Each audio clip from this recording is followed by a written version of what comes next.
Hey soul family, welcome back to the channel. This is the White Feather Tarot, and in today's reading we're taking a look at what energy is currently blocking you from true love.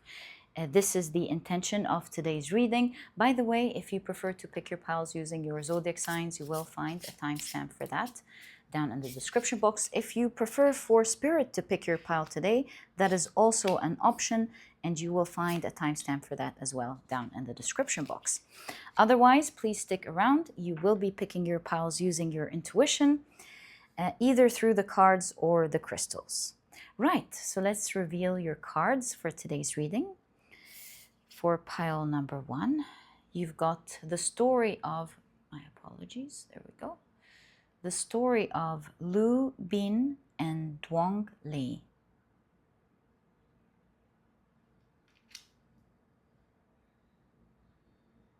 For pile number 2, you've got the story of Kalon Arang.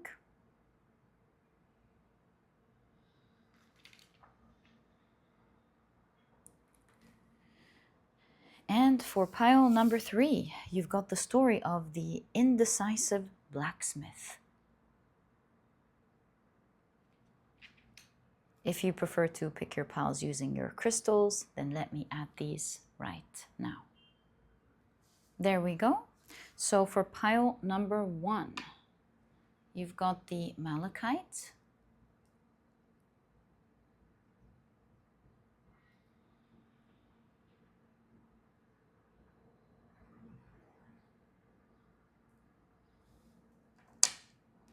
For pile number 2, you've got the Carnelian.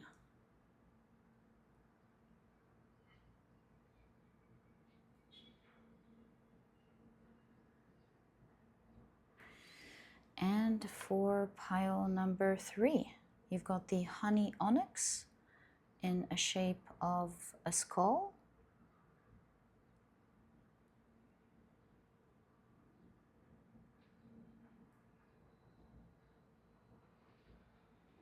Yeah, and take a look at which one of these 3 piles you're the most drawn to, and this will be the pile for you here today. In case you feel drawn to more than one pile, maybe even all of the piles, trust your intuition. It's meant to take you to the messages and the guidance that you're meant to heal today, specifically in terms of removing that blockage that is standing in the way between you and true love. And once you're ready, you will find the timestamps down in the description box. Click on your times, which will take you straight to your reading. And by the way, in a moment, I will be assigning different zodiac signs to each pile. If this is something that you're interested in today, please stick around.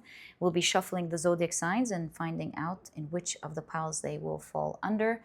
But if this is something that you do not prefer, please pause the video and take as much time as you need.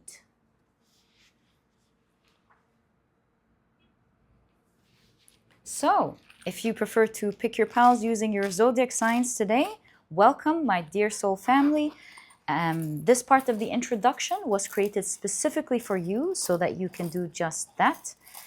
I will be shuffling the zodiac signs really well and drawing out 4 signs for each pile. Right, I think we've shuffled them well. These will be the signs for pile number 1. If this turns out to be a Virgo, no. Lately, Scorpio and Virgo have been showing up together. And there we go. And these will be the signs for pile number 3. Okay, so let's see what we've got. For pile number 1, the signs are Pisces, Scorpio, Aquarius, and Cancer. The signs for pile number 2 are Sagittarius, Leo, Capricorn, as well as Libra. And the signs for pile number 3 are Gemini, Taurus, Aries, as well as Virgo. So, my dear soul family, these are the zodiac signs and their association to each of the piles in today's reading. Please feel free to pick your pile or piles using your sun, moon, or rising. I highly recommend you check out the three. Alternatively, if you prefer to pick your pile or piles using any other placements in your chart, please feel free to do that. These are just different suggestions to make it easier for you to pick your pile. Once you're ready, you'll find the timestamps down in the description box, which will take you straight to your reading. But please note that in a moment, I will begin the Spirit Please Pick My Pile section. If this is something that you would love to try out today, please stick around. If this is something that you do not prefer, please pause the video and take as much time as you need. But if you prefer for Spirit to pick your pile today, then welcome. This is the section for you. As we do every day, I assign a different tarot card to each pile. And then I will be shuffling them to see which one is the chosen pile. Usually I shuffle them around until I can't grab one of them for one reason or the other, as I shuffle them quickly, and I know that this is the pile for you. Right, so the Magician will be presenting pile number 1, the High Priestess pile number 2, and the Empress pile number 3. Okay, let's begin the process. What energy is currently blocking you from true love? There we go. I kind of feel like it's, yes, that's the one I'm supposed to pick up next. So it is, I am correct in feeling that this is the one. The High Priestess, this is pile number 2. So, my dear soul family, I truly hope you've enjoyed your different ways in picking your pile today and that it brought you the clarity that you need to pick your pile.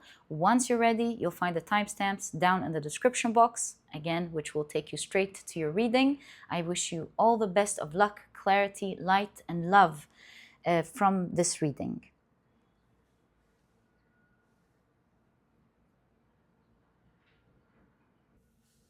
Hi, pile number 1. Welcome to your reading. Today, we're taking a look at what energy is currently blocking you from finding true love or from true love. These are the decks that I'll be using for your reading. Can't wait to see what it's all about. If you're interested in knowing the names of any of them at any point of the reading, you will find that I always list them in the description box for you guys. But very quickly, before we begin the reading, let me introduce your pile to you. Your crystal is the beautiful Malakite. Your significator card is the story of Lu Bin and Dong Li. With the keywords friendship, growth, and truth. And of course, if you've picked your pile using your zodiac signs, then in that case, the signs for this pile are Pisces, Scorpio, Aquarius, and Cancer. Welcome to your reading, guys. If these are not your signs, please don't worry about it. It's just another way for others to pick their piles as well. All right. So let's take a look at your oracle cards. First, you've got Locket with commitment, loved ones, and partnership. Interesting. What an interesting card you would get for a love reading. All right.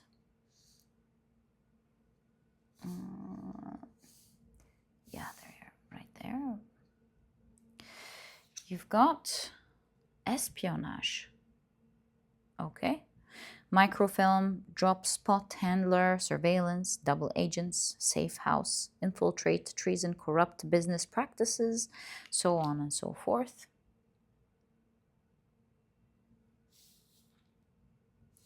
I don't think we can. No, we can't. All right, so you've got main female. Can I place it here? Would that work? I think it would if we place this crystal here. Like this. Yep. Main female.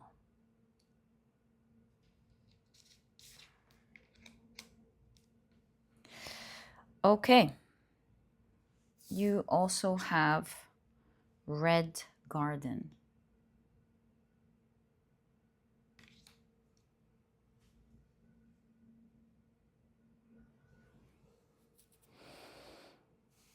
Okay, let's take a look at your tarot cards. This one is sliding out. Let's also take it. Ooh, thanks. Right, so you've got the Nine of Pentacles right off the bat. Very nice. You've got the Chariot. Oh, well, let me say, you're nearly there. You're really moving there. You're on your way to removing the blockage. It's interesting. You're on your way because I know the story. I think you're already picking up on this blockage yourself. Yeah, you've got the Seven of Wands. You see? You saw the type of challenges standing in your way. You're already aware of it. Right.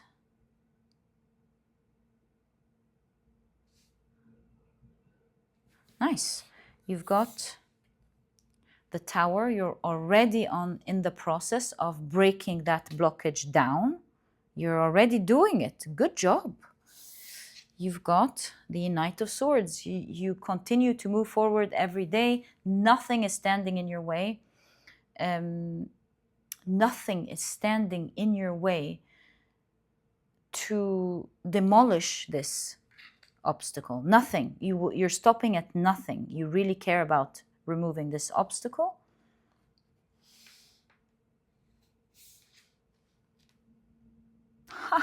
And you've got the Ten of Cups. You begin your reading with the Nine of Pentacles. You end it with the Ten of Cups, at least in the very beginning of your reading. That is great news. So before we talk about how you're handling this so well, and you're well on your way of absolutely demolishing this obstacle that's standing in the way between you and experiencing true love, let's talk about the blockage itself, right? Let's not forget the most important part. What is the blockage? Looking at the story, I remember, let me read it to you because it's a really nice one and it will give a great perspective. I do have the summary of it here in the small booklet. If it doesn't give the proper details of the story that I want to show you here, then I'll be reading the parts that are relevant from the main story. So, Lu Bin. There we go. And Duong Le, 47, or Duong Le. For what? This is from Vietnam. Very nice. Okay. So, Lu Bin, the son of a wealthy merchant, which is this one, by the way. And Duong Le, this one, a poor farmer's son, were close friends. So we're looking at their childhood at the moment. Their friendship fractured as Duong Le, this one, succeeded due to hard work, while Lu Bin's laziness left him destitute. The important thing that they forgot to tell you in the story, that this one was very rich, while Duong Le wasn't doing well at all, and he always took care of him, always welcomed him at home, helped him out in every way, shape, and form, was very loyal in the friendship and in terms of helping his friend. And he always carried this beautiful help to heart, and always appreciated his friend for his love and his help and his heart. So anyways, we're now looking at them growing up. Their friendship fractured as Duong Le succeeded due to hard work, while Lu Bin's laziness left him destitute. So he was very privileged, which led him down a path that's not necessary, but it is in the story. It is what happened in the story. He was so privileged, perhaps lacked the motivation to pursue any other dream. He just was lazy and enjoyed his family wealth up until a point where he spent it all and was poor, skillless, didn't finish his studies. While his friend, Lu Bin, was so motivated to do something about his life growing up that he wanted to create wealth. He wanted to do something amazing. And he grew up to be, I think if I'm not mistaken, the emperor or a leader of some sort in the government. So yeah, these are the details that are missing here that are very relevant to what I'm about to show you. So Bin's life took a positive turn after meeting a motivating woman who helped him become a high-ranking officer. Yeah. Also, he met a wonderful woman that helped him, but really, if you read the story, it is all about his hard work and his motivation to succeed. So in any case, when he confronted Duong Li, he learned that the woman was Duong Li's wife. Hold on, maybe.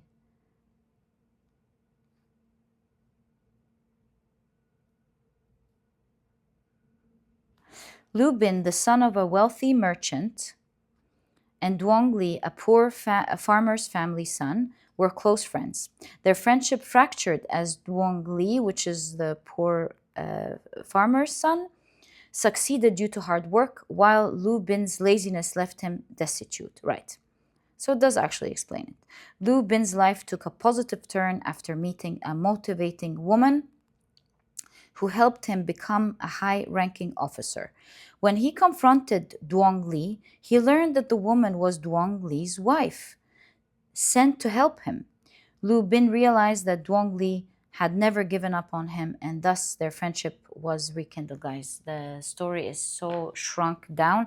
So what happened here is that he fell in love with this woman, and his friend, knowing that he didn't want to watch him not succeed in life, he was not motivated at all to work or study or do something amazing for himself.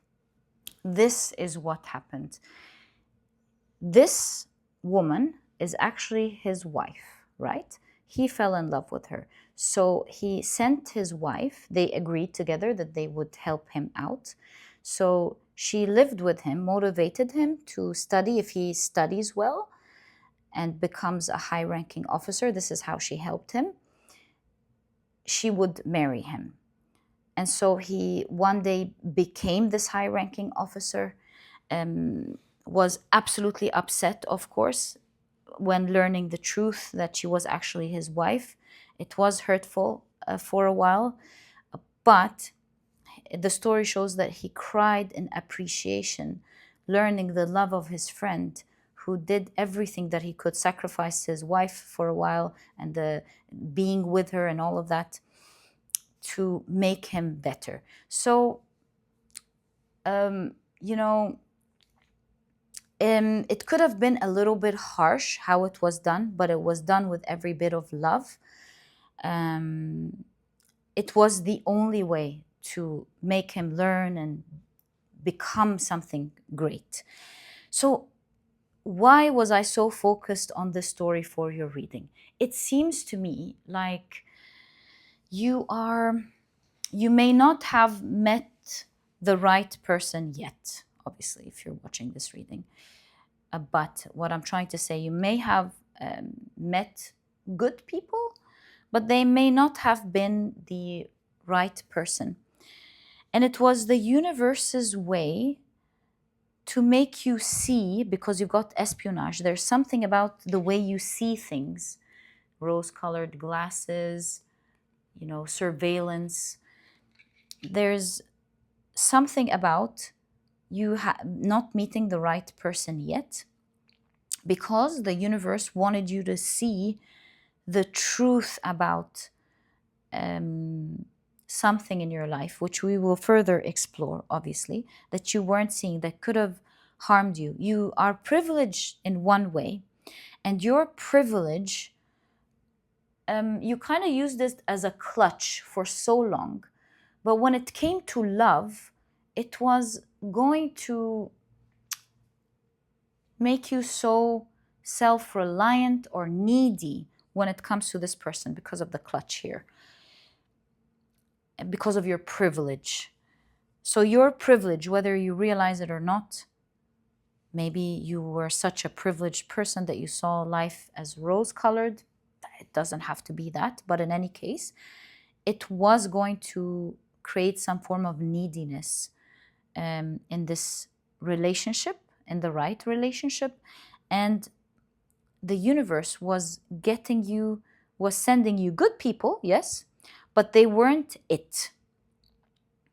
You somehow felt betrayed a little bit by the universe, because you were like, oh, I thought this was my dream person, Nine of Pentacles. What happened there? Why didn't it work?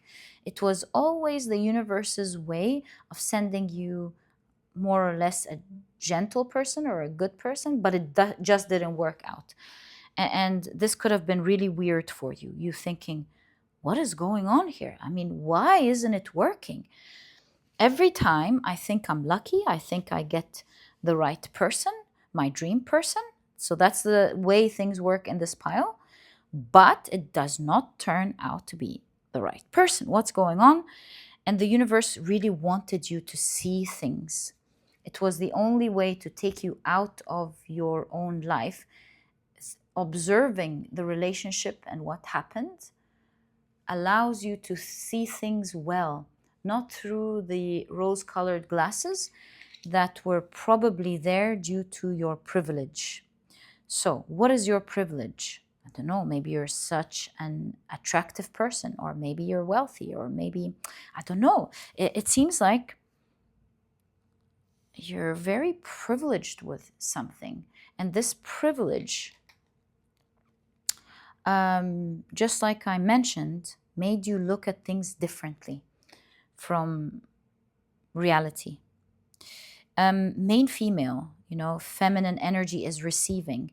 So you definitely had gotten something easy in your life, whether these were your looks or your wealth, your experiences in life. Yeah. Whether you know it or not, this particular privilege didn't make you work as hard to create a form of success specifically that was going to be super useful or healthy for a beautiful, loving relationship. And of course, I'm going to try as much as possible to expand on that. But as you can see, this is the universe's loving way to allow you to take these rose-colored glasses off, to enjoy your privilege, yes, but not to let it be the hindrance in your way. In enjoying your relationship. So I'm starting to also notice something. I'm starting to notice that your privilege didn't make you see, with the Seven of Wands and the Tower actually, didn't make you see perhaps a specific shadow that was standing in your way. You overlooked this shadow because you were privileged. Let me give you an example of what I mean by overlooking one's shadow because one is privileged. So here we can take the reference of the story. Here, he was, I think Bin Li, was very privileged because he was wealthy. Perhaps his shadow was indulging so much in what he loved and not focusing on what he needs to do. And so his privilege allowed him for the longest time to not have to worry about working hard.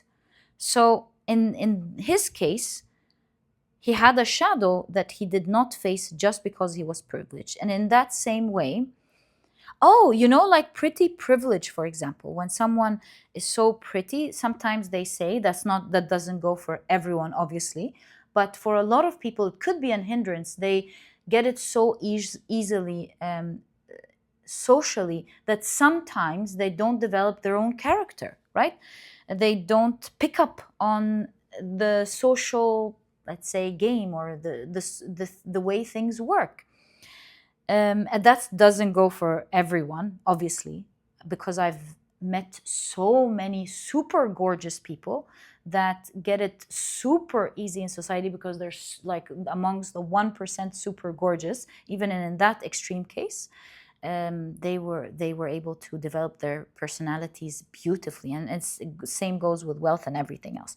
But in your case, it seems like your privilege here, your very big privilege, you received something in life so easily, it's kind of stood in your way. You overlooked your shadow, and that shadow seems to be the one thing standing in your relationship. So we understand its privilege, we understand what's going on, why this is happening. We also understand that you're working hard towards it. But you could be working on so many things, right? And you're like, but which one is the shadow that I'm healing? You might even know what your privilege is. You might know all of that, but you might be wondering, but what is that specific thing that is affecting love? And that's what I will expand on in a moment. The Seven of Wands, the Tower. What is it? What is that shadow? The Knight of Wands.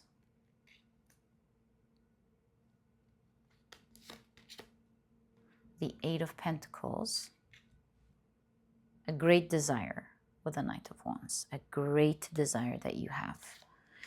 A desire that you would leave everything for, sometimes spoil what you have for. You know, the Knight of Wands is like the Knight of Swords, but in different energies. The Knight of Swords has a goal, and they're going after it. They have a belief, a goal that they're going after, and nothing can stand in their way. The Knight of Wands has a desire, and that's the only thing they can see. They can harm people, they can harm themselves, they will do everything. Nothing else matters except point A and point B. How to get there, what happens to get there, it really doesn't matter. And this is the imbalanced energy of the Knights. Also with the Knight of Cups, you know, they go after their hearts, what their heart wants. If it's romantic, if it's something that's calling for their heart at the moment, they're gonna go after it. So it's not a balanced energy because, as you can see, sometimes and a lot of times it's to their own detriment. But sometimes you need that energy. Like, for example, you need this energy when you're coming out of, for example, addiction. You need that energy of nothing is standing in my way, I'm getting it. So nothing is really bad or good. We want to reach balance, but we go there through phases. That's why the Knights are very important. But to go back to your reading, the Knight of Wands seems to be your shadow here lies in a great desire, something that would make everything else stop just to get it. That is the one thing that can get you in trouble. If you're otherwise a very balanced person and you do the right thing for yourself, you are honest, you do this, you do that, that thing appears and it wreaks havoc in your life. Because with the Knight of Wands, this is something that you greatly desire, almost to a point where if you're not conscious of it, you won't control it, right? It takes you out of character. It veers you off course. So Knight of Wands, Eight of Pentacles, Five of Wands. It was a great challenge for you all of your life. It's like to stand against it feels like everything in your being is standing against you, united. That's what it felt like. And you've got the Four of Wands. For some of you, seeing the Four of Wands, it could have been love itself. For some of you with the Four of Wands, which sometimes signifies a wedding, it could be marriage itself. It doesn't have to be love, it could be marriage. It could be the idea of commitment, by the way, because you've got commitment here. Lock it. It's like you would do anything to stay committed. So some of you are looking for commitment, love. Some of you are looking for loved ones. Some of you are looking for partnerships. I think that's pretty much it. There was a great desire of being loved, of being in a committed relationship. in being in a partnership, yeah, I really think this is the case. And with the Eight of Pentacles, this is not completely out of your hands at all. The Eight of Pentacles here shows that although this is like wreaking havoc beneath everything, the Eight of Pentacles shows that this is definitely something that you can master and have a grasp over. So that's very clear here. So perhaps you were you were able to not face this particular situation early on and notice how it was wreaking havoc in your life, because it seems like previously you got love easily. They weren't the ones, but you got it easily due to a privilege. Maybe you're super attractive. Maybe maybe you're really good socially. Maybe you're popular and you've got a lot of friends. Maybe, I don't know, one thing or the other. Definitely you had this great privilege where you got love easily. Maybe you had someone who was always there for you despite what this shadow was creating, until you guys couldn't be together, for example. And so you never really looked at your shadow.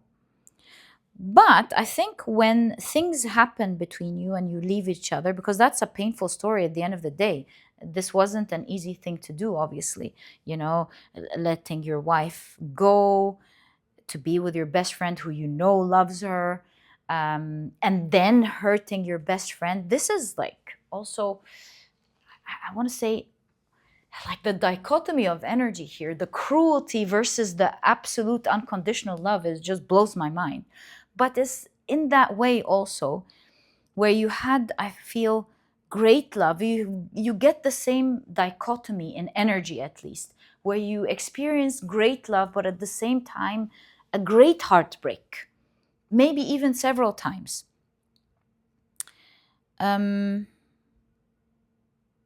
This sort of energy really what allowed for truth, as you can see, truth and growth. But it's going to be very important, not just for your love life moving forward, but in not having something like that wreak havoc in your life. Be such, do you see?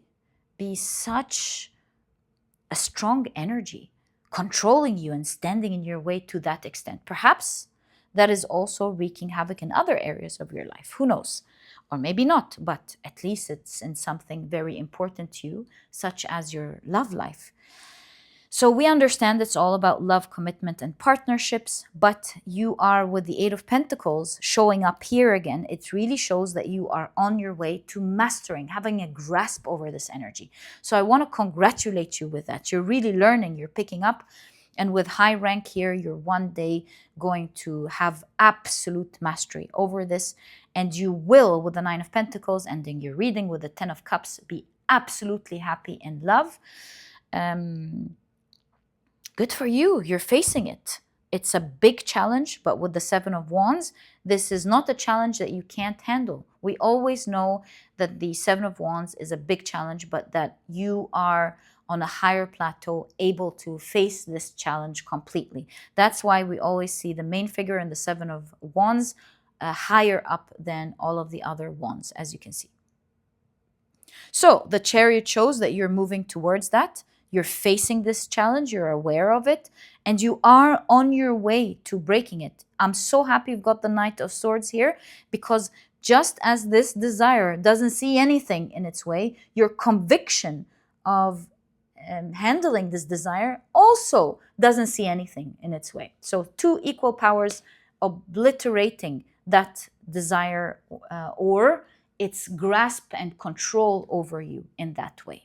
And I do foresee with the Four of Wands in conjunction to the Ten of Cups that you will be in a loving, committed relationship soon. It is written for you. It's fated for you to happen.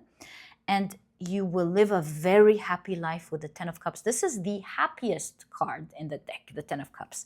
This is feeling elated. This is the pinnacle of that Cups energy. You're going to live a beautiful life. 10 of Cups also talks about family, a happy family. So you're going to be building a happy family with this person. You're going to live an abundant, happy life with them. There's marriage or a loyal commitment. If marriage is not the thing for you, there is a committed, loving relationship that will stand the test of time, where you're always happy in this relationship. To get to that point, that desire that has a grasp over you must live under your grasp, not the other way around. Its power, its volume must not be turned up to that extreme. I think what you're doing here is learning to lower the volume down. Enjoy it, but it doesn't have to be that loud. So yeah, I believe your previous experiences in love has really showed you a lot of things that you did not know about yourself before. You were able to observe yourself in relationships, how you act, how other people act with you, and taking responsibility over your own life by thinking, well, if people do that, these are the sort of boundaries I need to put. And if I behave like that, that means I want to heal that part of myself. This, that, and the other. And I really see you learning. I really see you with the Nine of Pentacles, that this wish will fulfill. And it's right next to the locket. This very near. You're very close to making it happen. My dear pile number one, you are very well on your way to demolishing this shadow. Yeah, this is exactly what I see in your reading. I want to say good job. Good job, pile number one. You're nearly there. And yeah, this was your reading. If you've enjoyed it, please give me a thumbs up. Subscribe to the channel so that you never miss a reading that I upload. And my dear pile number one, I'll catch you in the next reading. Bye. Hi, pile number two. Welcome to your reading. Today, we're taking a look at what blockage or what energy is currently blocking you from true love. This is the intention of the reading today. And these are the decks that I'll be using. If you're interested in knowing the names of any of them, you'll find that I always list them below for you guys. But very quickly, let me introduce your pile to you. Your crystal is the beautiful Carnelian. Your significator card is the Kalon Arang story with the keyword senseless, backlash, and betrayal. And if you've picked your pile using your zodiac signs, then in that case, the signs for this pile are Sagittarius, Leo, Capricorn, and Libra. Welcome to your reading. If these are not your signs, please don't worry about it. It's just another way for others to pick their piles as well. Looks like we've got our cards. All right. So let's take a look at your oracle cards first. Can I fit this one here? Yes, I can. So you've got chaos, mayhem, fractals, confusion, informal, no system, chaos theory, and so on. Okay. You've got protective nest. Chaos and protective. Very interesting. You've got broom, new starts, cleansing, resources.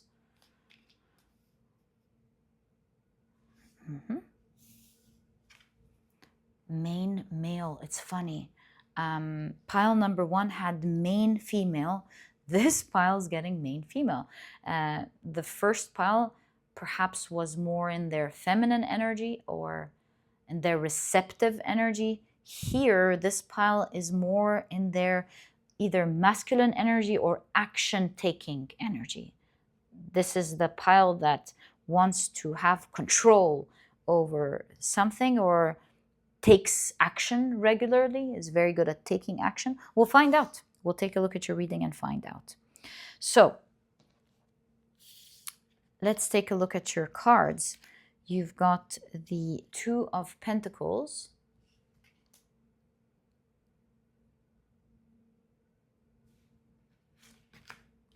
the Seven of Wands.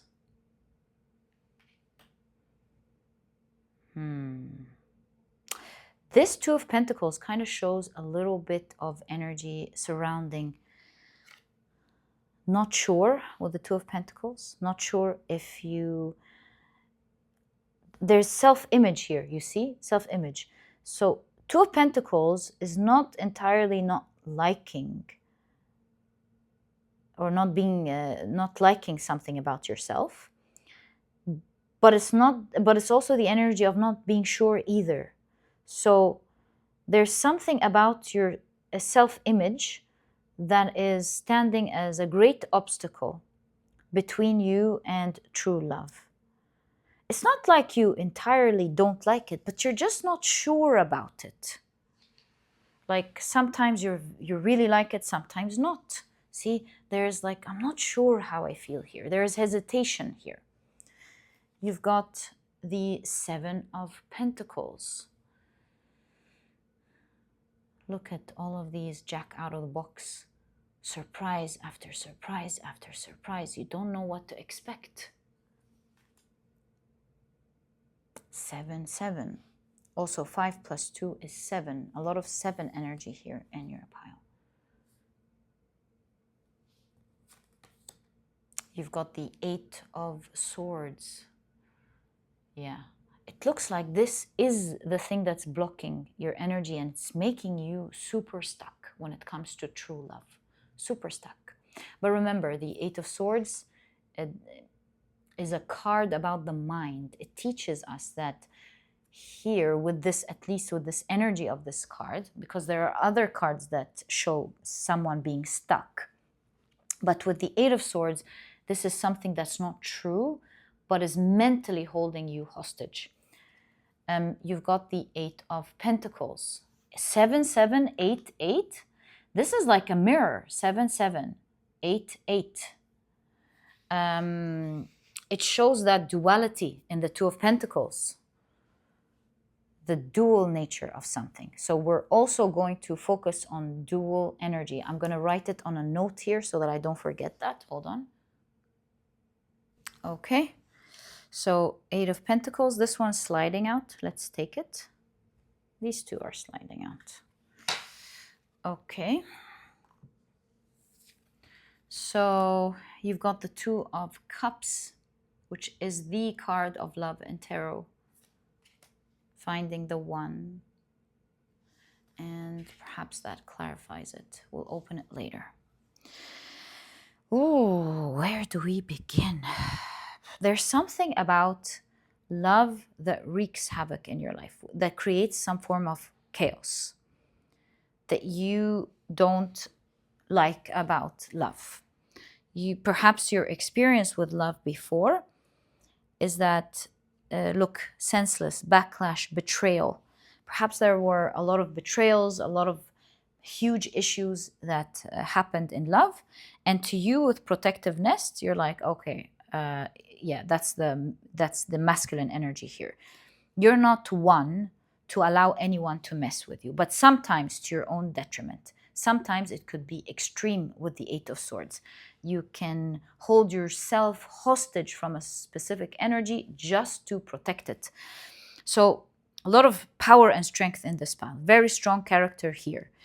So you're like, no, that's too much chaos. I don't like that. That I'm not allowing this in my life. You're creating strong boundaries and you're protecting yourself. With the broom is like, I'm swiping this whole thing out of my life. But what started all of this energy to even enter in your life is something around being or hesitating about yourself in one area or the other. Because the reading is ending with the Two of Cups. There are so many things in your way because of that hesitation that's standing between you and true love. So many blockages here. And the root cause of these blockages, I mean, on the outside, you can call it, oh, this is wreaking havoc. I'm protecting myself. I've I've been patient with this energy. I've gotten one surprise after the next, after the next. You perhaps dated, or you've seen a lot of people who surprised you in such a big way. And obviously, you're right about that. Seeing all of these surprises, you're like, are people even normal anymore? With all these jack out of the boxes, and you're like, forget it. But you are held hostage with the Eight of Swords. There is something that your heart desires. You didn't totally abandon it from your mind, but you feel like you're held hostage. In so many ways, you are someone who knows how to grow in life with the Eight of Pentacles. You've focused your attention away from love and focused on building other things.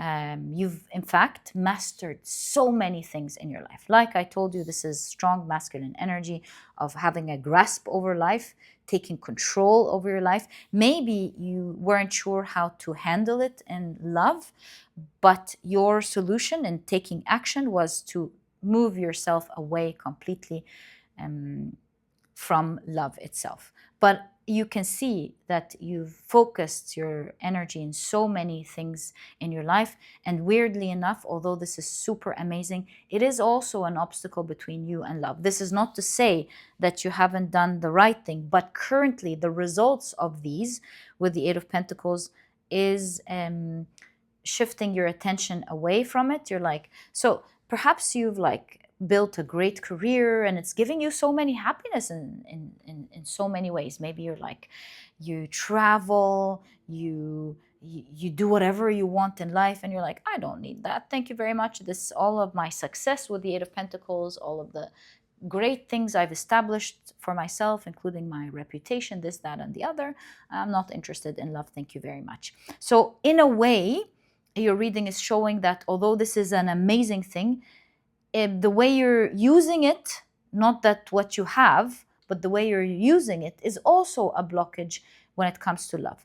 This is not to say to stop what you're doing or to enjoy what you have in the way that you are, but this is to say not to let it shift your attention from something that is keeping your mind hostage, is keeping you stuck from something that you want. If you didn't want it, it wouldn't matter.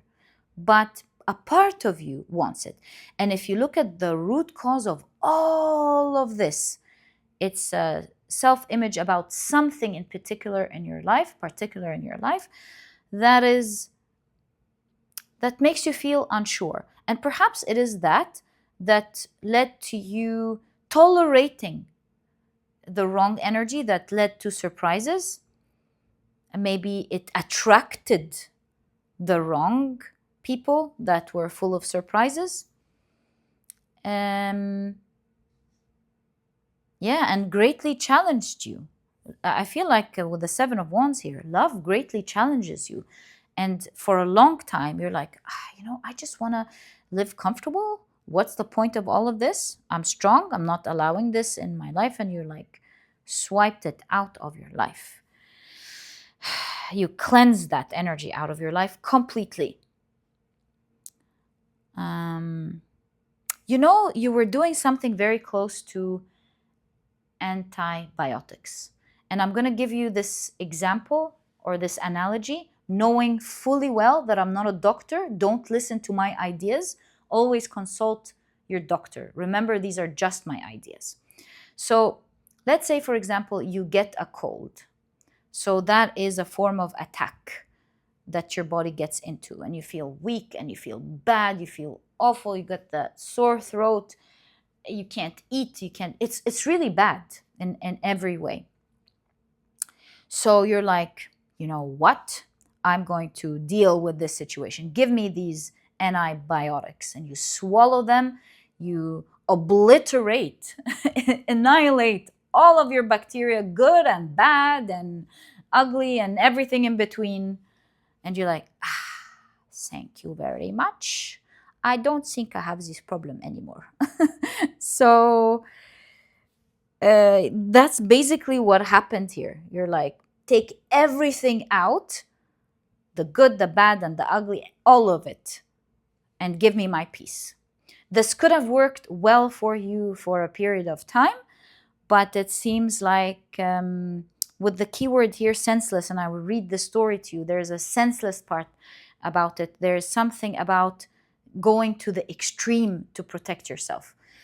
At the end of the day, although you're very happy in many ways in your life at the moment, and it allowed you, by the way, to focus on these areas, so good for you, this is not going to be resolved. This is not going to go away. It's something that your heart wants, and it must be resolved, whether you end up in a relationship or not, which you will be, Two of Cups. It must be faced. It's something that must be faced. Okay, so let me read the story to you, Kalon Arang, which is an Indonesian story, page number 15. It's like a small summary of the story so that you have an idea. So it says, a sinister witch constantly caused problems in a nearby village, leading all to avoid her and her beautiful daughter in fear. Enraged that no one would marry her daughter, the witch cursed the village with a plague. The local priest sent an acolyte to marry the witch's daughter while devising a plan to kill the witch. Upon meeting, the acolyte and the daughter ended up falling in love and were wed. Oh, so I had another story in mind, but good. This story also gives us an even better perspective. Upon meeting, the acolyte and the daughter ended up falling in love and were wed. The daughter, who did love her mother, was also tired of her mother's senseless violence. She helped the acolyte defeat her, ending her reign of tyranny for good. This card can be read in two ways. If you have been creating needless suffering, this is a wake-up call that you could lose all you cherish if you do not change. You see? If you are under the thumb of someone who is causing you distress, this is a push for you to cut them off while you can.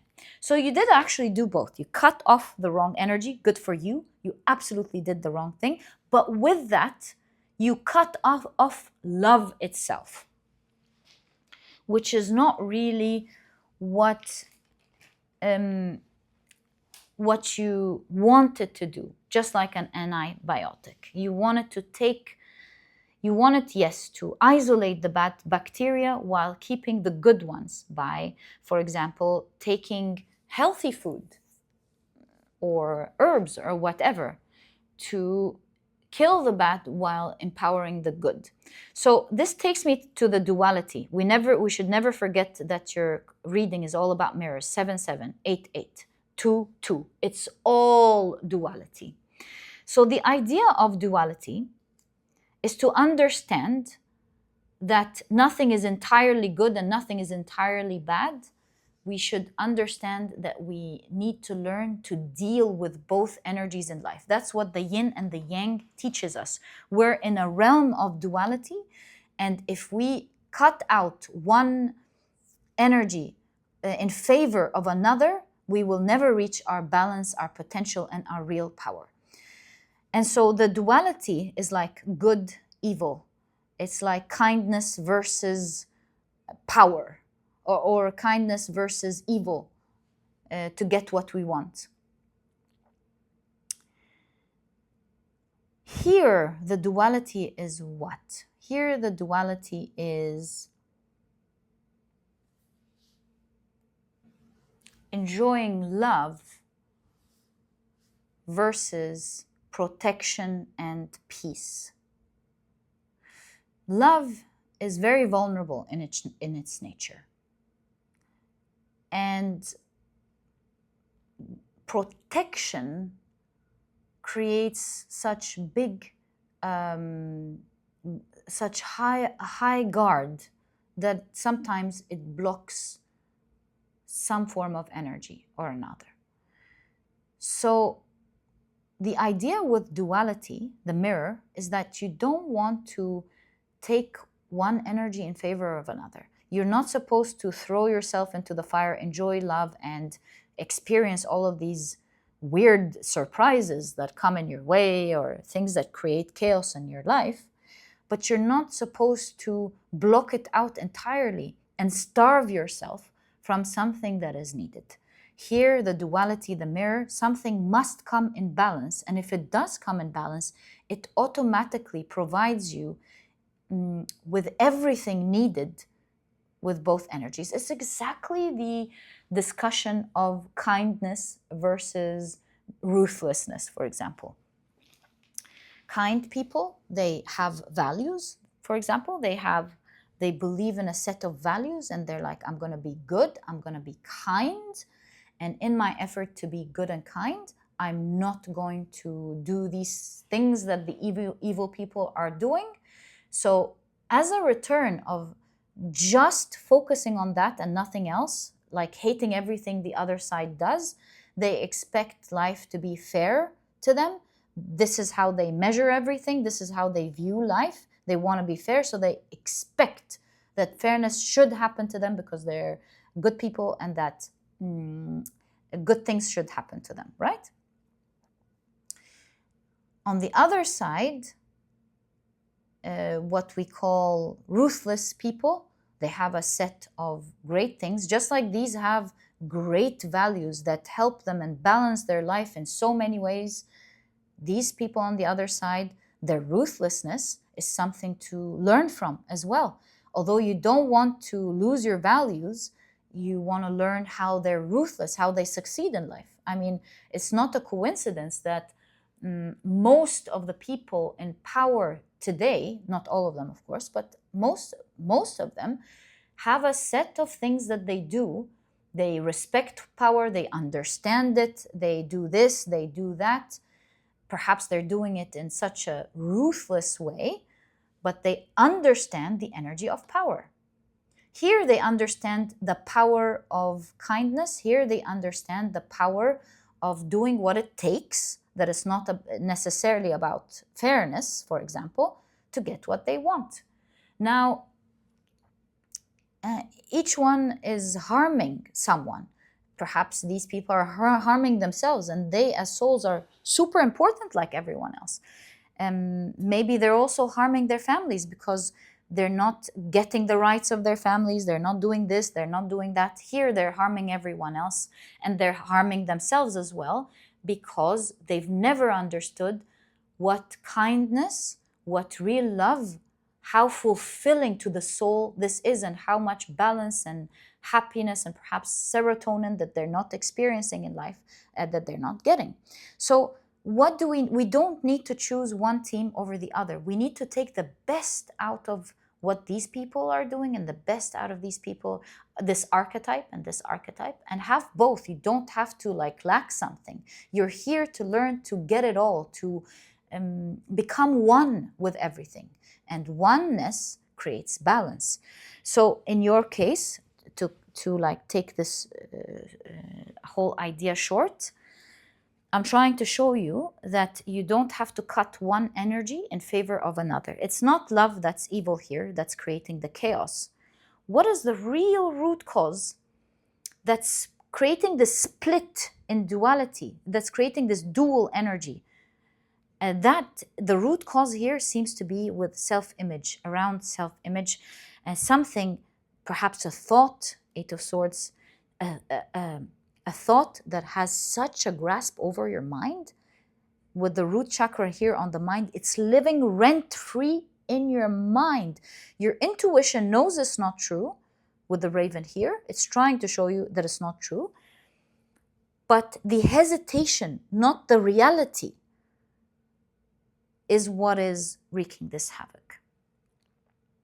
There's a split in the self. There's something about yourself that you are not harboring and taking in and being okay with and saying, hey, let's take it in, let's work together. Remember the daughter in your story, her own daughter went and did the right thing. So that's shocking, right? And in that same way, you could surprise yourself by not hating that part of yourself, harboring it, and working with it, only to find that it's your true power later on that could make you ward off all of these things. So there's a part of yourself that you are pushing out, and it will always cause this hesitation. You've brushed it out along with love, and it is that part that you want to befriend again, make peace with yourself, acknowledge, say, hey, you know what? Yes, there is this issue that that I have, and I'm going to befriend you. I'm not going to act like everyone else and push you away. I'm going to befriend you. It's not true that you should be avoided. So there's a part of you that you avoided before you allowed anyone else to avoid. And perhaps this is why you could have met all these people that surprised you, that could see that you've been pushing that part of yourself. And so your guidance here is to befriend it, because you will find that it is your power. You will no longer be challenged by these types of people that surprise you, that can see that hesitation, thus attracting the right person in your life. There's duality here within yourself, and that needs to unite. You need to make peace with that part of yourself that, without you realizing, you could have been pushing away. You want to say, hey, I acknowledge you, I see you. I'm not going to be the one who pushes you. I'm going to work with you. That half of yourself is your power, and you don't even know it. With the black leopard here. And you don't even know it. It will be the very thing that allows you to ward off this chaos from your life. That's the real mirror of the situation. That's where you want to master. That is actually holding you hostage. And once you master this energy, you will be experiencing true love. You will actually now be removing the real cause of this situation without that antibiotic, while being empowered to experience love in the right way. Okay, I guess your question now is, how do you unite this duality? How do you come together with it? Let's take a look at your cards.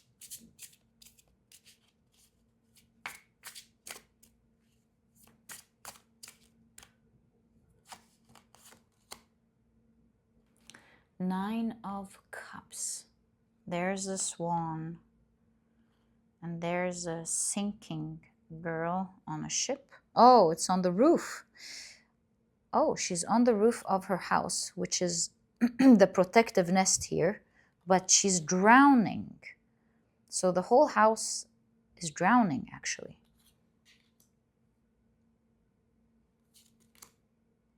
There's the Queen of Wands, the most attractive archetype in tarot. Your drowning of emotions is what's holding this attractive energy hostage.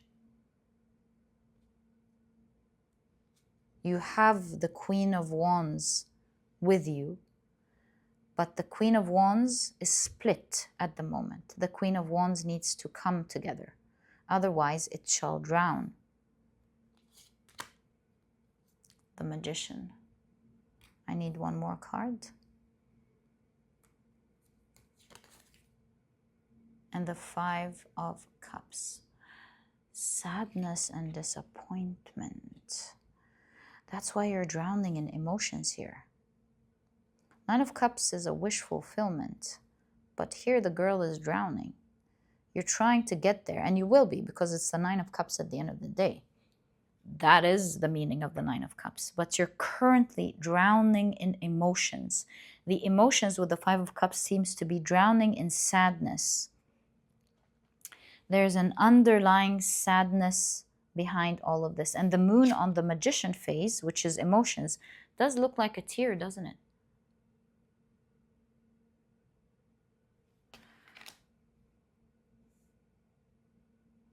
And so, if we ask, how can you unite here? there lives in your mind great sadness from something that happened in the past that made you really cry. You can see this card. Really, really, really crying. An experience that really made you cry. The magician is crying here. It kind of like put off your magic temporarily. The leaves aren't on the tree. It looked like, the tree's still alive though, it looks like that magic, that magnetic energy with the Queen of Wands died for a while. So that energy is still within you. It's just not coming out. And that's why you're like, where's my magic? You have that magic. You're like, but I know I have. Perhaps the hesitation here and the intuition that knew you have it is the fact that you experienced it before. You knew you had it, but at some point it drowned in sadness. The magician, the magic's crying. And so you're like, hey, I know I got that pizzazz. Where is it? Isn't it here? Is it there? I know I got it. Do I have it? Do I not have it? I don't see it, but I know I have it. That's where the hesitation is from. So you're like, part of it is like, sure, it's there. The other part's like, but where is it? That's the thing. And it's there. That's why you have this strong character. It's there. It's just manifesting in a one way and not in another. It's not manifesting in a balanced way. It's kind of like one side is blocked, the other is open, and so it's really working in one way and it's not working in the other. But it's like extreme force towards the masculine. The masculine is so strong now, and the feminine perhaps is not going through at the moment. It's drowning in sadness. So we're going back to the question and asking, how can you handle this duality? How can you become one? How can you integrate? This is the word I'm looking for. How can you integrate? Look, the magician is about as within, so without. How you feel in your inner world will automatically reflect in your outer world. This is not the time yet to look for love, but it's definitely the time to focus on your inner world so that you can look for love. So you're not going to avoid the idea of love anymore, but you're not going to get into it yet. What you need to do is bring that full pizzazz into full throttle.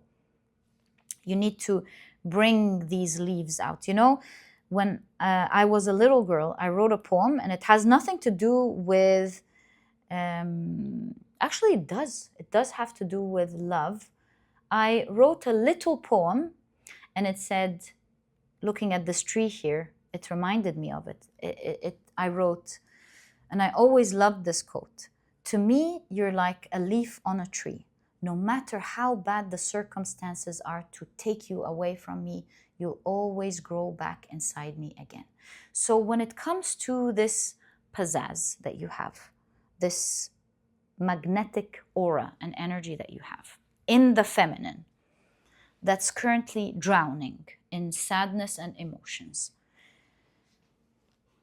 maybe sadness took these leaves, took this energy from you, this life from you on that side.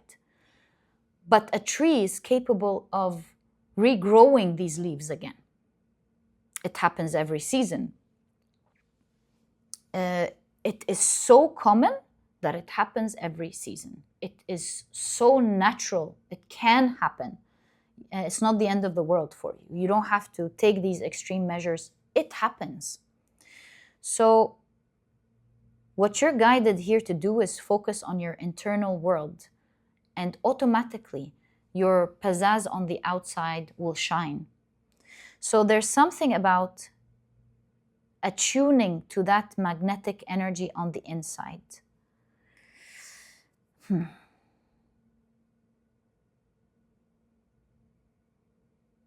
How do you do that? You must feel it on the inside, regardless of whether it is seen on the outside or not.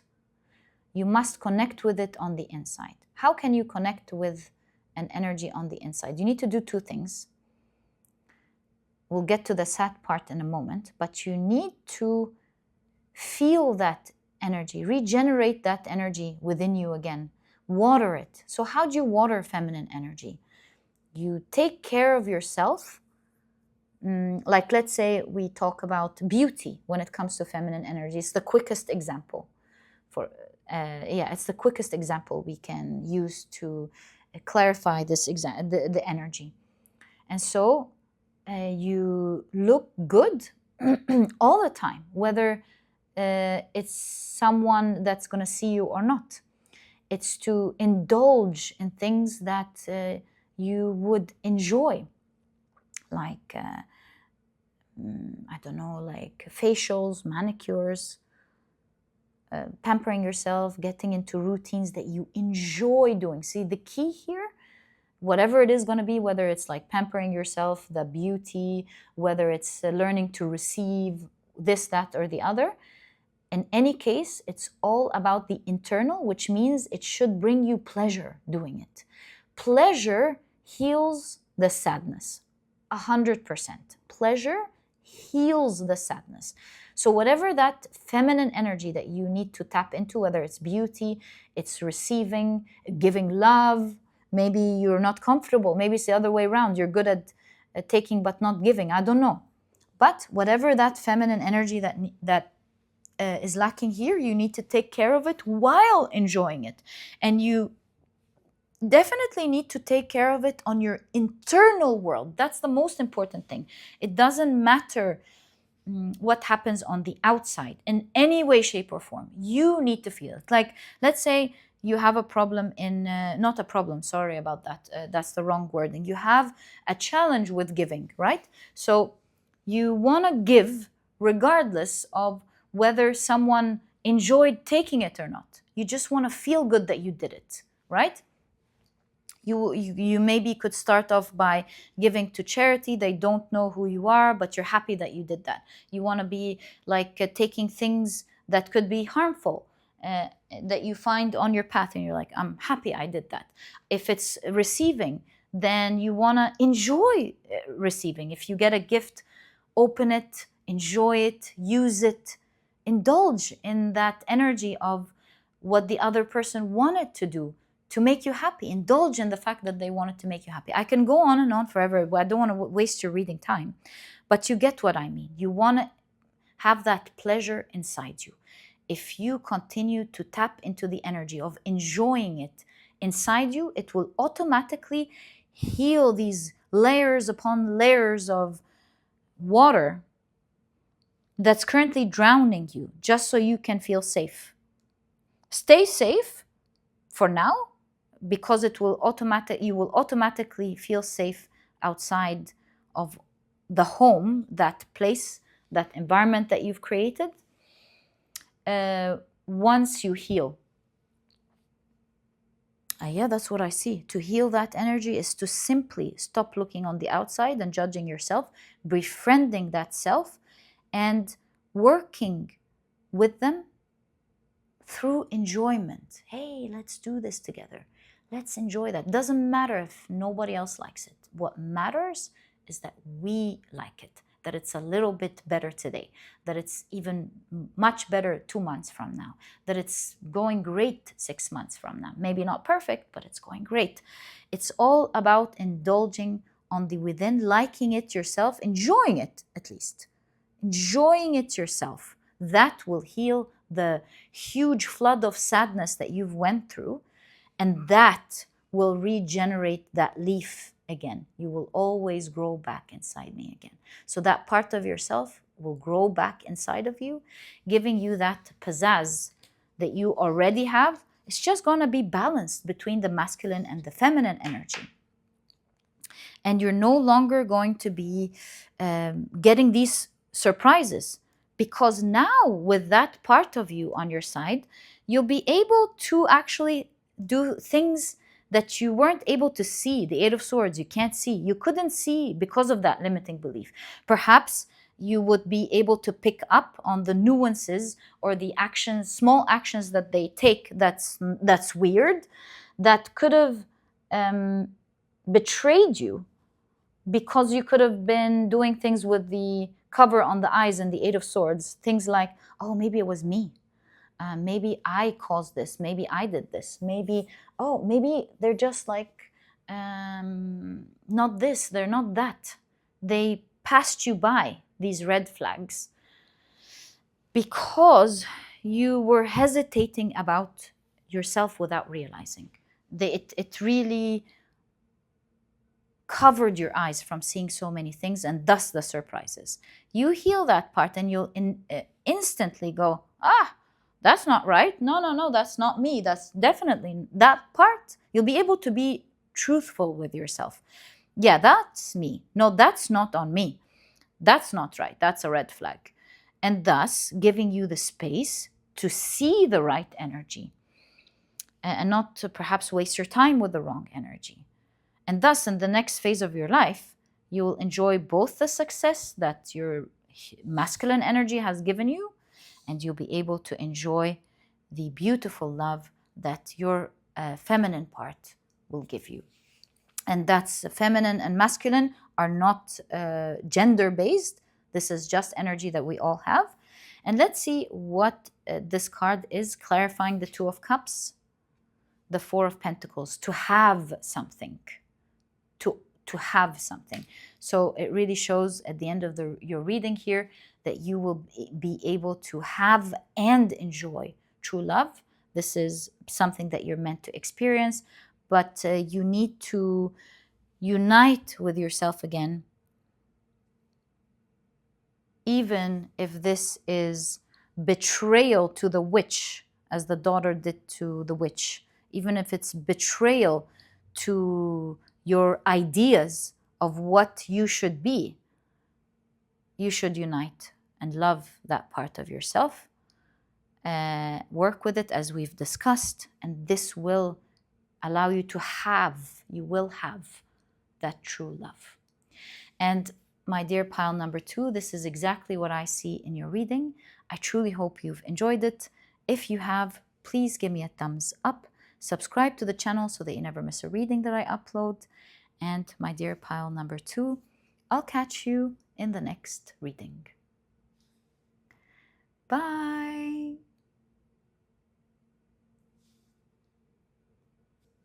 Hi, pile number 3. Welcome to your reading. Today, we're taking a look at what energy is currently blocking you from true love. These are the decks that I'll be using for your reading today. If at any point you're interested in any of the decks that I use, you'll find that I always, okay, let's keep the 2 actually. You'll find that I always list them down in the description box for you guys. But very quickly, let me introduce your pile to you. Your crystal is the beautiful honey onyx in the shape of a skull. Your significator card is the indecisive blacksmith, with the keywords yearning, dissatisfaction, and remorse. And if you've picked your pile using your zodiac signs, then in that case, the signs for this pile are Gemini, Taurus, Aries, and Virgo. Welcome to your reading, guys. If these are not your signs, please don't worry about it. It's just another way for others to pick their piles as well. Okay, so let's get straight into it and take a look at your cards. I want to create space here and see what energy is blocking you from true love. Right, I'm gonna keep this one here. Yes, we can definitely do that. You've got nightclub. Ooh. Okay, that's a lot of fun. Right.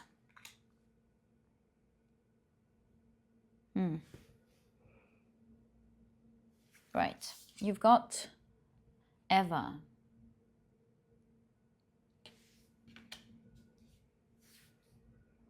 Something about this pile.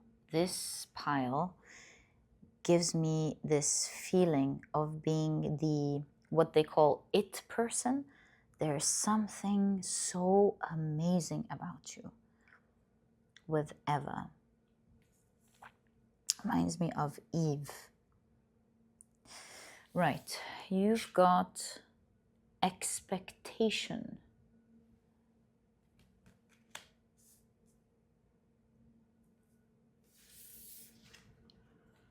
Helmet with the keywords guardedness, isolation, self-protection.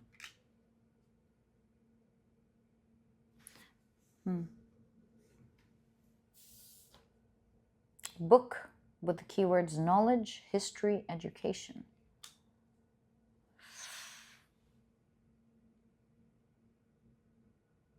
This is a pile that knows that they are everything. They're well educated. They have high expectations. Nightclub, they're having so much fun in life. There's such an indecisive energy here. Like, there's the energy of, I'm a gift for others. Kind of like I'm a gift for others. I'm so amazing. I have high expectations and I'm going to protect these expectations. I'm very well educated. I'm this. I'm good looking. I'm having great fun in life. And so you're so guarded, hermit. You're so alone because you would rather only be in a relationship when these expectations are met, because why else? This is the energy I'm picking up in this pile. Ooh, okay, look at this. I just read Joel somewhere here. Oh yes, Joel. It reminds me, of course, I'm not talking about Christmas or anything, but it reminds me of a person's name. It looks like you've had fun here and there, you know? You've had fun.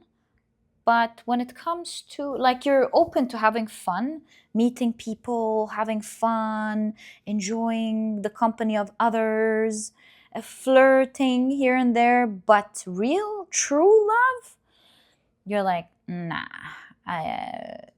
They either must meet my high expectations or no, I don't want it.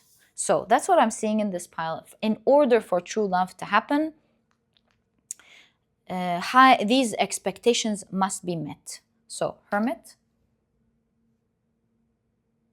10 of Cups. You're doing so well. You're so happy. 10 of Cups is like, you're really happy. And look at all these figures.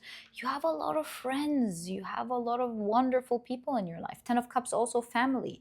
You have a wonderful family. You have great friends. You're having a lot of fun in life. You know, you're fine alone. You're like, yeah, I keep saying the same thing here. You're fine alone. You're so happy. You're doing well.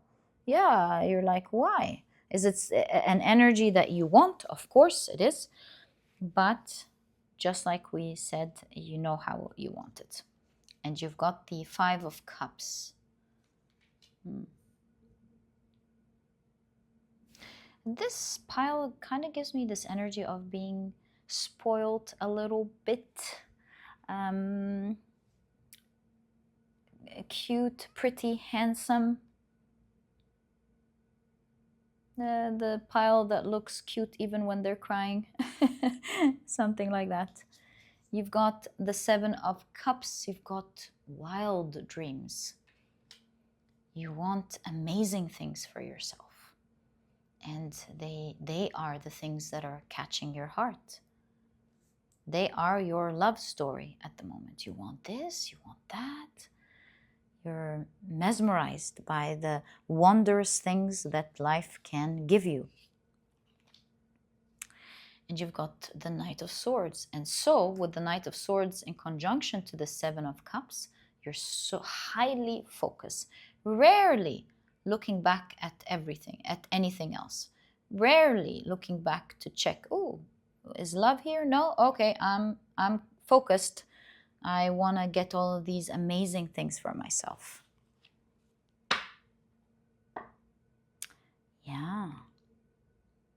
That's what's going on here. So what is your blockage, my dear? I don't know. What's your blockage? Don't tell me it's the high expectations, because I think this is what you deserve. Is it too much, maybe? I don't know. What's the problem? Let's read your... Let's read. Oh, there's a 5 of Cups here. I focused on the cuteness of the crying here and forgot about the 5 of Cups. So we do have a 5 of Cups card. Speaking about pain, disappointment, maybe. Hey, crying seems to be important here because of the significator card, which is crying. Okay, there is something that I'm missing. You know, just like I've missed it looking at the energy of your cards. It looks like it's also an energy that maybe people miss about you. There's some sadness that maybe only you know about. See, you can't see it. Either you can't see it or people can't see it. Let's read the story. I think I remember the story kind of vaguely, but not so much. So the indecisive blacksmith. There we go. It's a Laos story from Laos, page 19. Yearning, dissatisfaction, and remorse. Oh, do you regret something? Let's see. So, a discontented blacksmith yearned for the lives others live. So here's the thing. You're discontented about... Discontented, yes, I said it right. Dissatisfied, discontented, you're not content about... Maybe you're not impressed, let's say. You feel like you're so happy with your life that you're not really impressed. So, you know, I'm kind of feeling for you, to be honest here, my dear pile number 3. How can you love when you're not content? Is it like a complete dissatisfaction and extreme maybe energy here? I don't know. But no one is... what is the word? Culture fancy? Is that what it's called? No one really is the it factor here for you. And so love is not happening because you're like, but that's not what I want. But you are yearning. Perhaps that's the thing. You're yearning for love, but you're like, but that's not what I want. That's not really what I'm looking for. To be honest with you, I can't lie. I'm with you on this one. So but I will be super open to see what the cards are showing. So a discontented blacksmith yearned for the lives others live, as he perceived them as better than his. Aided by a deity, he transformed into a stone, the sun, and beyond. Each transformation brought a cycle of never-ending desire for something else. Oh, don't tell me. The deity eventually grew tired of the blacksmith's complaints, and when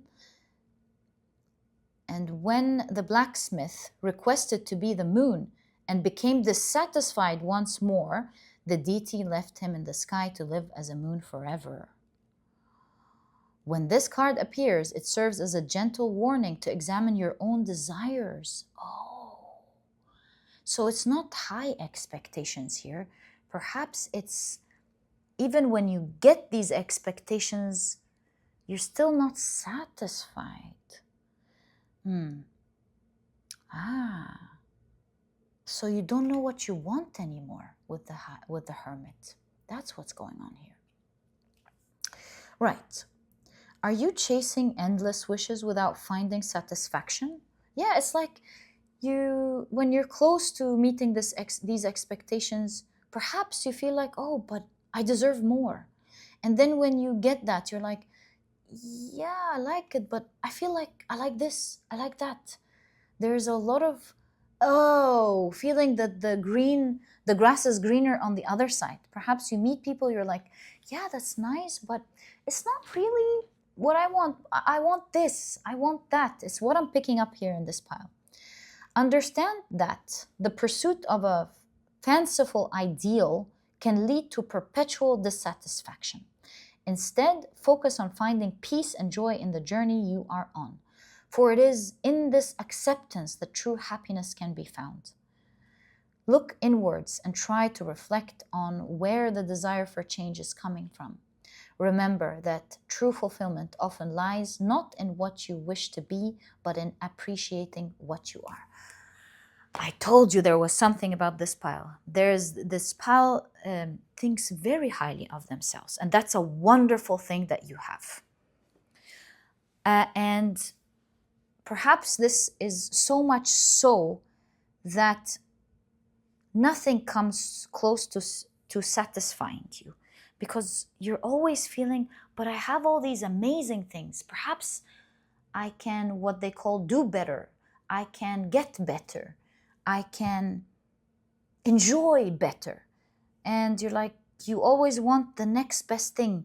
You come so close to enjoying what you want. You reach for it, like, I wish for, like, no, I don't want this successful person anymore. I want a prince. And you meet a prince.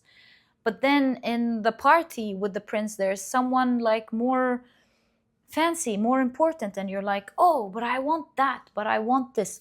That's really what I'm picking up in this pile. Always wanting for more, desiring for more. And you tend to take action towards it. Knight of Swords. You're like, you don't look back that much. You're like, you only look back when it's greener in the back. Like, you're always moving forward to the next best thing, to the next best thing, to the next best thing. And your life is already so fulfilling. Also, there is the energy of being so satisfied with who you are, which is amazing. You feel like you can do better. You're always in this idea that you can do better.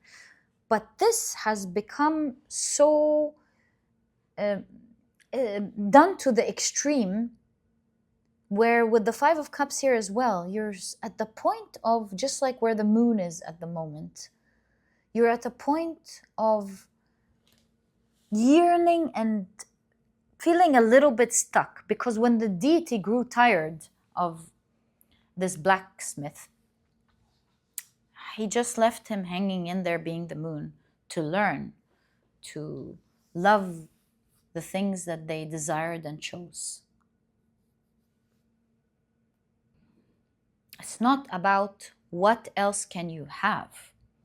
It is about living a happy, fulfilling life. And if you are constantly getting what you're desiring, and it's only a matter of more constantly, then you're not stopping to fully enjoy the huge blessing that this moment is giving you with the Ten of Cups. Sometimes it's not about more. Sometimes it's about enjoying the great. It's in the quality of things and not in the quantity of things. And perhaps recently, with the Ten of Cups and the Five of Cups, recently with all of this crying, you could have missed out on a great opportunity. Someone that was all of that, and what do they say? And a cookie? No, all of that and a pack of chips, I think. All of that and a pack of chips, if that's the expression. They really were all of that and more. And you dropped them, and that really made you very sad. I think you missed out on some great people on your way of hermiting that you could be greatly regretting at the moment. But you know, it's not all lost, because the cat has 9 lives. So maybe one of these amazing people, especially one that really means a lot to you, there could be another life, another chance with them. There is one in particular that you're looking behind at. You're like, but I really like this one. One that you've had a lot of communications with. Maybe their name was Joel. That's too extreme, I understand, too specific. But I like to mention what I see in the cards. In any case, the real energy that is standing in your way is you not seeing, your lack of awareness in terms of the, with the 10 of cups, the quality of joy versus the quantity. I think here you're continuously going after one dream to the next. You know, the 7 of cups is sometimes associated with building castles in the sky, sometimes up to a point where it doesn't exist, because it's like following, what is it called in the desert, a mirage that's not there, and so constantly not getting anywhere. And that is because you're guided to look at the quality of happiness and not the quantity of things that should be there for you to be happy with love. Love is not really a materialistic thing in nature. It is something that you indulge and feel. And that's where you are guided to look, my dear pile number 3. And I feel with the Hermit and this moon story that right now you're feeling a bit stuck. You're yearning for it. You're in a position where you're feeling so stuck. Why are you feeling stuck though? Oh, stuck with the lack of satisfaction, because you are focused on the wrong direction. It's not about you being able to have more. You're able to have the world, my dear pile number 3. You're able to have what you want, but you are not getting the one thing that you really want, which is the quality of love. And this is where you need to shift your attention from I can get more to what true joy and love I can get from a great person already that I've picked. It's okay if they don't have everything, but what matters is how they make you feel, how happy you feel with them, how fulfilled and even more you feel with them. It's not about having all, because the all is a mirage that will never end. Which means that the energy blocking you is the lack of satisfaction and wanting more. That's where the shadow is. And so let's start focusing on how you can heal that shadow, which is the root cause for this yearning, for this dissatisfaction that's currently happening. So you've got the Death card.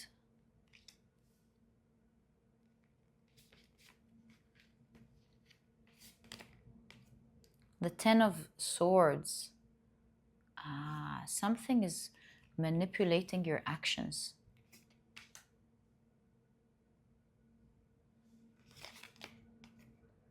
The 6 of Cups.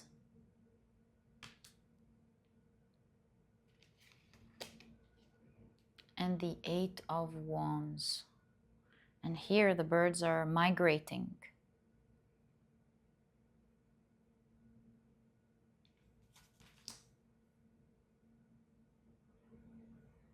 It's the same girl with the same dress here.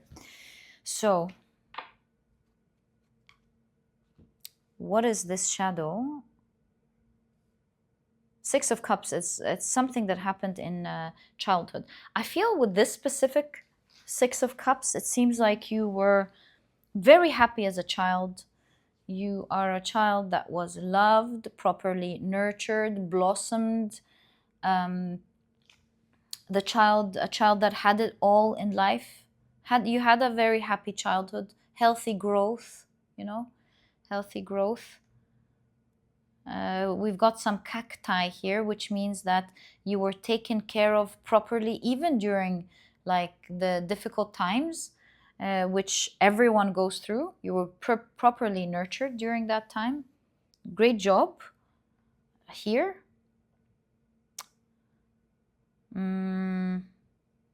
But what happened? What's that? All of that pain, 10 of Swords and the Death card. Seems like a surprise or something. Yes. something happened here. Perhaps the death of a parent that shattered you.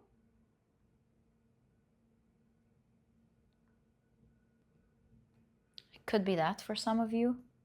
Maybe a parent left with the Eight of Wands, migrated. One of the parents at some point. You maybe had to leave your beautiful place where you were to go somewhere else, and that place was very different from that happy energy we're seeing. Perhaps you migrated as a child, you were very happy where you were, and it quickly changed with the Eight of Wands. As you migrated, you went to another city, another state, another province, another country, and there was shattering, and it was very toxic. It killed you on the inside. And so what remains is how awesome and lucky you are and well taken care of you are. But perhaps this dissatisfaction came as a result of pain from a society where you migrated towards a society that was manipulative a little bit.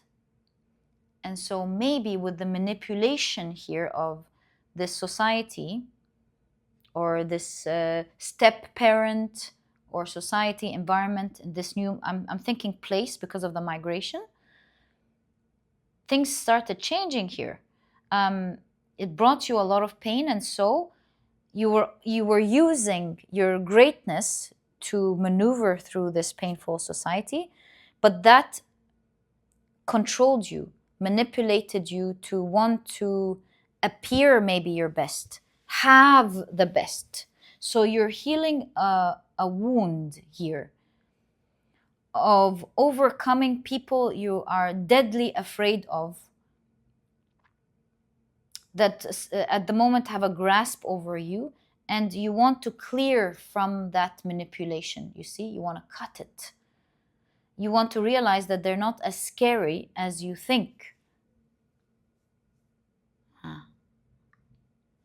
They're not as scary as you think. Weirdly enough, you were able to blossom and grow in that painful environment. Maybe with the butterfly, you were able to further grow your wings and be free and be the beautiful butterfly that you are today. So that environment actually helped you reach that potential, because perhaps in childhood it started off right and you continued to blossom for sure. You've spread your wings and you were flying. You were doing great, by the way, in this society. You're definitely doing great. You've got your friends. You're shining bright here, and you're happy even amongst the society. But there's something about getting happiness by allowing them to manipulate you somehow. They're controlling you through strings. It's like you, maybe in this society, for example, one must have the best of everything, and you're already standing out as an amazing person. So maybe you want everything to be perfect.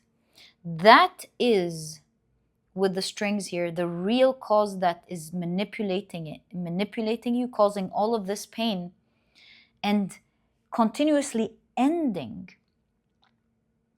this love that you are looking for from happening.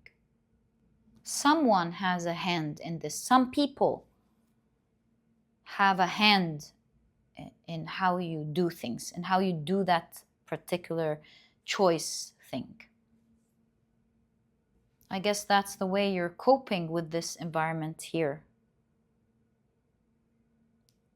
Otherwise, you feel like it's going to be the end because it's going to bring you so much pain. So it's either the threads or the pain, and you're like, yeah, I'll take the threads kind of thing. That's fine. I don't want to go through the pain, but you really are going through pain because you are not, you're not finding the point where you want to stop and enjoy it all. So what's your guidance with this? Very interesting. What is your guidance with this?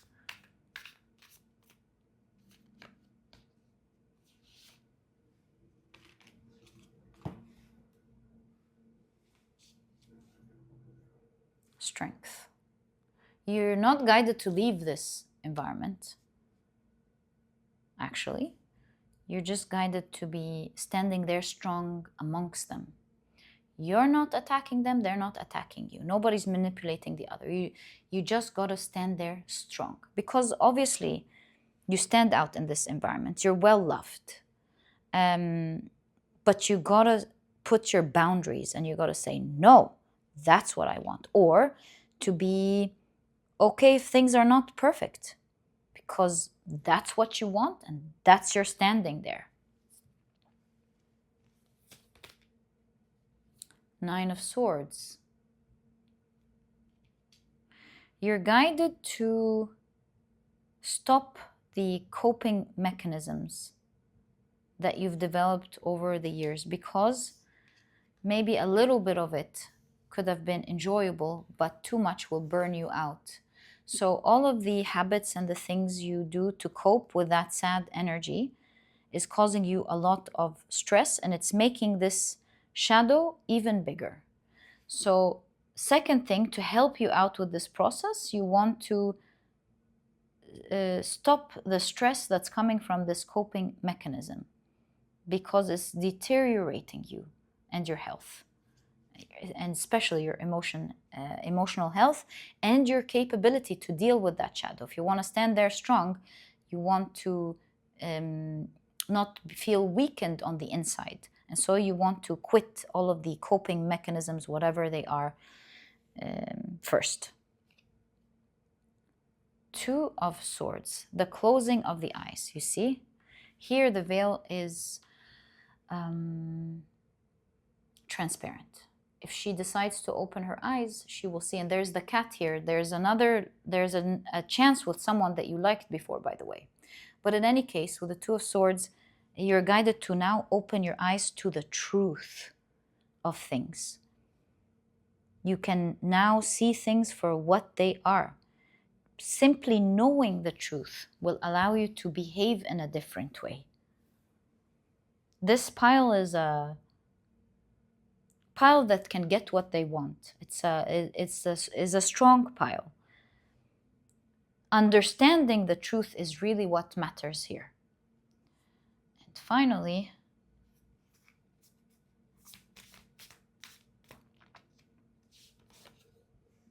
the Ace of Cups. Start a new beginning that you enjoy, not anyone else. This figure is in her room, in her private bathroom, it seems. Do what you want in your private life in the way that you want it. And do you see the lotus flower that was in the mud grows out super clean on the surface of the water and opens? There's a new chance to blossom in life, to feel happy. Ace of Cups is the raw energy of emotions. You've got a chance to get the best out of what love can give you, to experience all of it, to love it, to enjoy it to the max.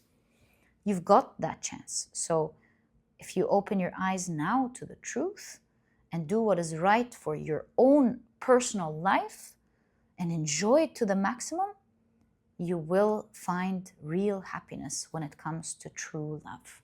Don't continuously look behind you or peek somewhere else. Could this be better? Could that be better? You want to really heal this and understand that it's a form of manipulation. It's not what you want really. And that's why you're never satisfied. Because satisfaction comes from within.